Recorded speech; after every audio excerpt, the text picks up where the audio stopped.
Avec Hélène Rouet du JDD, avec Sébastien Ligné, chef du service politique de Valeurs Actuelles. Retour sur cette école coranique Al-Foulk située à Antony dans les Hauts-de-Seine. Fermeture pour raison de sécurité par le préfet. La loi contre le séparatisme est-elle suffisante quand on voit des exemples comme celui-ci? Écoutez Serge Altaparo, le responsable de l'Institut Al-Foulk. C'est un résumé des propos tenus il y a 15 ans.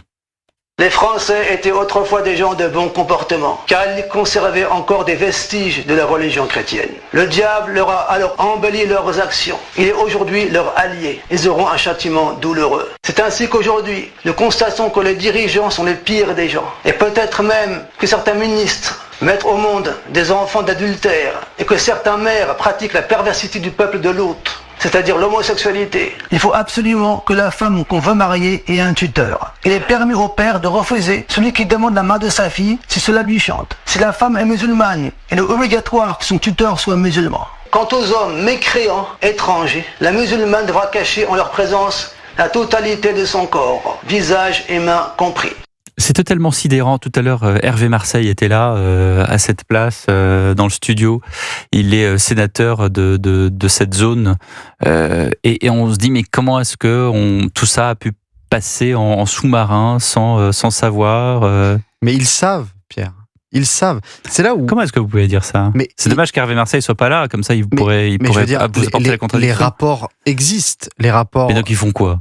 Mais ils se cachent parce qu'ils ont honte. Parce qu'ils sont responsables de cette situation. Quand vous avez des rapports, des renseignements qui ont été révélés l'année dernière, que vous expliquez qu'il y a environ 800 écoles coraniques en France, qu'il y en a une vingtaine qui sont tenues par les frères musulmans. Ça, c'est les renseignements français qui le disent. Hein. C'est pas une officine nazie. Hein. Que ça fait donc environ 20 000 étudiants ou élèves qui sont donc enseignés, à qui on enseigne les lois des frères musulmans. Tout ça, ce sont des faits, des renseignements français. Les ministres ont vu ces notes-là. Les journalistes ont publié ces fiches de renseignements-là. Donc tout le monde est au courant. Pas tous les journalistes. Pas tous les journalistes, vous avez raison.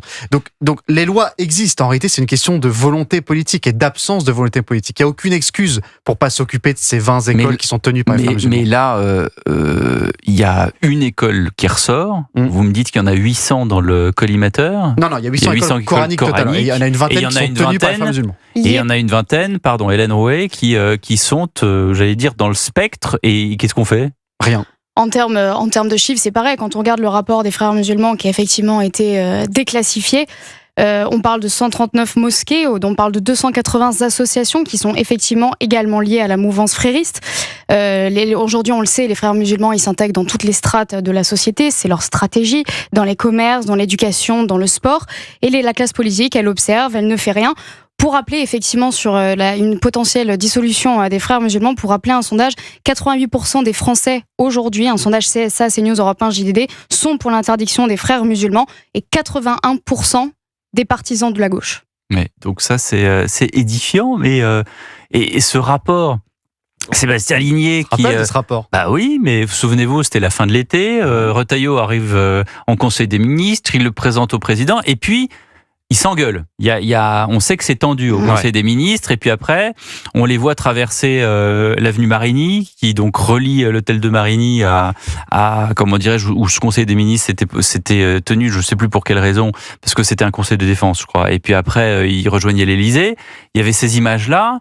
Et après, qu'est-ce que ça devient, ce rapport, qui a été déclassifié, qui a mis du temps, où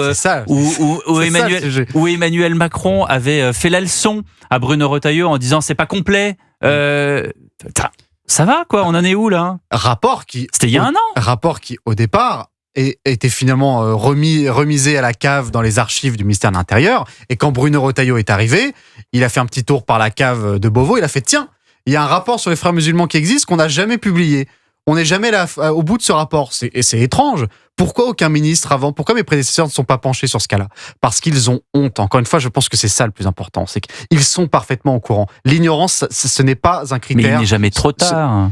Oui, mais en fait, admettre qu'il y a une emprise des frères musulmans dans toutes les strates de la société, c'est admettre que 40 ans de politique peut-être, mais macroniste et autres et socialistes ont ruiné ce pays, ont détruit ce pays. Ils ne peuvent pas l'accepter. C'est exactement la même logique derrière le fait que Laurent Nunez essaye de nous enrouler dans la semoule avec le nombre de clandestins. Vous enrouler dans la semoule. On peut patauger, on peut s'enrouler, on peut faire beaucoup de choses dans la semoule. Ah bon, bah dis donc, vous montrerez. Et quand Laurent Nunez nous explique, bon, alors on sait, il y en a peut-être 300 000, et puis 2 jours après, c'est 600 000, et Bruno Retailleau nous dit c'est probablement 1 million de clandestins. Laurent Nunez, il ne peut pas accepter ce chiffre parce que c'est reconnaître que son idéologie s'est trompée. Mais j'en avais parlé avec Darius Rochebain. Je lui dis c'est quand même assez étrange que chez toi, il arrive, il dit 200-300 000, et puis après, 48 heures plus tard... Mais parce que ça commence à grossir, en fait. Et il arrive devant Sonia et il sort, bah oui, il y a 700 000, en fait. Mais c'est terrible. Effectivement, on peut noter. C'est terrible. On peut noter quand même une certaine différence avec Bruno Retailleau sur ce point. Je rejoins Sébastien sur la honte, effectivement, que ressent cette classe politique. Et je voudrais ajouter aussi un autre adjectif, c'est le courage. Parce que ce qu'Alexandre Brugère l'a fait, on en est une dizaine à peu près le préfet des Hauts-de-Seine, Alexandre Brugère, qui était d'ailleurs l'ancien directeur de cabinet de Gérald Darmanin. Alexandre Brugère,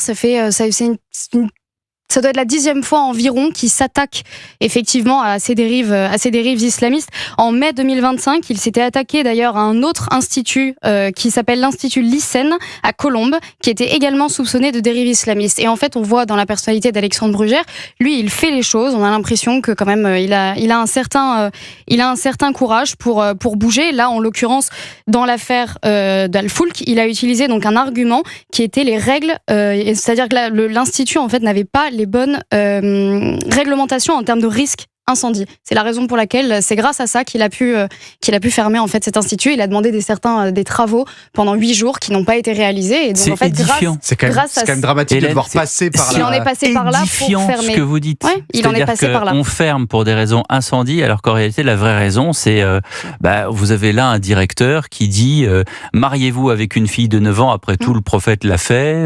En tout cas, il a trouvé un moyen de le fermer. Plusieurs femmes ou en mettre une à l'état d'esclavage. Et ça, personne ne dit rien, mais il y a des institutions dans ce pays. Par contre, quand on s'attaque aux écoles catholiques, là, on s'attaque pas par le biais de l'incendie et d'une alarme qui fonctionne pas. Hein. Là, on s'attaque tout de suite. Ça, on est où d'ailleurs le rapport Vanier sur les écoles catholiques? J'ai l'impression qu'il n'y a pas grand-chose à lire dans ce rapport, hein, et c'est peut-être pour ça qu'on l'a pas lu. Peut-être qu'il n'y a rien à dire. Hein. Non, mais voyez, c'est ça aussi. C'est quand toutes les écoles d'excellence en France sont des écoles catholiques privées, c'est peut-être qu'il y a une raison. Hein. Oui. Premier lycée de France privé, c'est le collège Stanislas. Exactement. Voilà. Bon, ça, on fera pas mieux. Mais en tout cas, voilà, ça je trouve ça totalement édifiant, de la même façon que je trouve édifiant qu'on apprend au compte-gouttes la nationalité et le statut du violeur du RERC. C'est cet Égyptien mis sous OQTF, finalement, désormais, parce qu'on s'est rendu compte qu'il y a quand même une lenteur, Hélène Rouet, dans ce pays, à tout point de vue, j'ai l'impression. Oui, bien sûr, il y a une lenteur, et puis surtout, parfois, on ne sait même pas, en fait, ces informations-là. Le fait là qu'il ait été rendu égyptien, c'est sûrement parce qu'il y a des sources policières, effectivement, qui ont fuité. Sinon, on l'aurait pas forcément su. On revient au manque de courage de beaucoup de personnalités. Mais vous voyez, Al-Foulk, typiquement, tout à l'heure, j'étais sur mon fil AFP. Alors ça, alors pour les auditeurs qui ne savent pas, Europe 1 paye très cher c'est un peu notre Bible. Avec beaucoup d'autres médias, évidemment, l'abonnement à l'agence France Presse. Alors je tape Al-Foulk dans tous les sens du terme. Il n'y a rien. Rien. Il n'y a rien. Absolument rien là-dessus. Mais il y a une vraie dissimulation. Hein. Je pense que c'est un terme qui restera de l'ère macroniste, c'est la dissimulation. La dissimulation économique, budgétaire. On se rappelle quand même que Bruno Le Maire est quand même plus ou moins accusé d'avoir caché les vrais chiffres du déficit français avant son départ. Il y a une dissimulation sécuritaire, il y a une dissimulation migratoire. On est incapable de nous donner le vrai nombre de clandestins, on est incapable de nous donner le vrai nombre de visas accordés, le vrai nombre d'OQTF exécutés. Il y a une vraie volonté de cacher les chiffres. Et les rares chiffres qui sortent, les chiffres du ministère de l'Intérieur ou de la préfecture de police de Paris sur l'écrasante majorité des faits de violence ou de viol dans les transports en commun parisiens qui sont le fait d'étrangers, quand ces chiffres-là sortent, Alors là, tout de suite, attention, c'est brainwashing, pour reprendre l'expression du président de la République. Oui. On lave les cerveaux. Alors c'est dès mal qu'on tombé ose parce sortir. que c'était le moment où il y avait un fait divers absolument terrible, je crois, le moment de brainwashing. Il y avait à nouveau un collégien qui s'était fait tabasser à mort, je crois, ce jour-là. Donc c'était mal tombé pour le président de la République. On a peu parlé de Laurent Nunez. Ah bon ? Mais non, mais je trouve, en effet, on a parlé du fait qu'il y avait ces 700 000 clandestins. Qu'est-ce que le préfet Nunez, le ministre de l'Intérieur, lapsus révélateur, compte faire, à votre avis, sur une affaire comme Al-Foulk ? Justement, c'est très intéressant quand on voit la première sortie publique du ministre Nunez. Donc c'était 2-3 jours après sa nomination. Effectivement, Laurent Nunez a jugé bon de mettre en garde contre les termes utilisés et notamment contre le terme submersion migratoire. Donc à titre de rappel, je rappelle quand même que le terme submersion migratoire a été utilisé par François Bayrou quand il était Premier ministre et donc président du MoDem, donc le centriste originel. Et puis c'est un terme, donc Laurent Nunez, qui n'a pas voulu vraiment le reprendre à son compte. Donc effectivement, on peut s'interroger, d'autant plus quand on a vu que l'année passée à Bruno Retailleau de Beauvau, il n'a pas mâché ses mots, et ça c'est quelque chose effectivement qu'il est impossible de lui reprocher. Il a dit les termes de nombreuses fois sur ces sujets-là. À voir si Laurent Nunez suivra sa trace. En tout cas, on n'a pas le sentiment que ça en prend le chemin. Sébastien Ligné lève les yeux au ciel. Non. Qu'est-ce que va faire ? Mais qu'est-ce que va faire Laurent Nunez pour Boualem Sansal, par exemple ? Mais rien, mais parce qu'il ne peut rien faire, Laurent Nunez. Honnêtement, moi, je pense que il se fait beaucoup critiquer depuis quelques jours, Laurent Nunez. Je pense que ça a été, et c'est toujours un excellent fonctionnaire, un excellent préfet.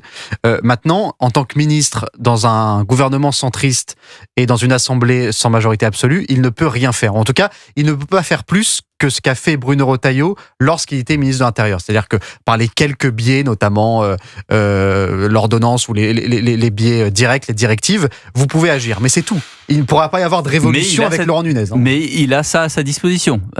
Ça mérite d'être dit. Mais enfin, sur l'Algérie, vous savez, il y a quelqu'un à l'Élysée qui tient toujours la main sur ce dossier-là. Quelqu'un qui adore ça aussi, qui est forcément sur la même ligne. Mais qui est plutôt, qui a la ligne directe avec l'Élysée. 20h43 sur Europe 1. Vous restez avec nous, une petite pause ?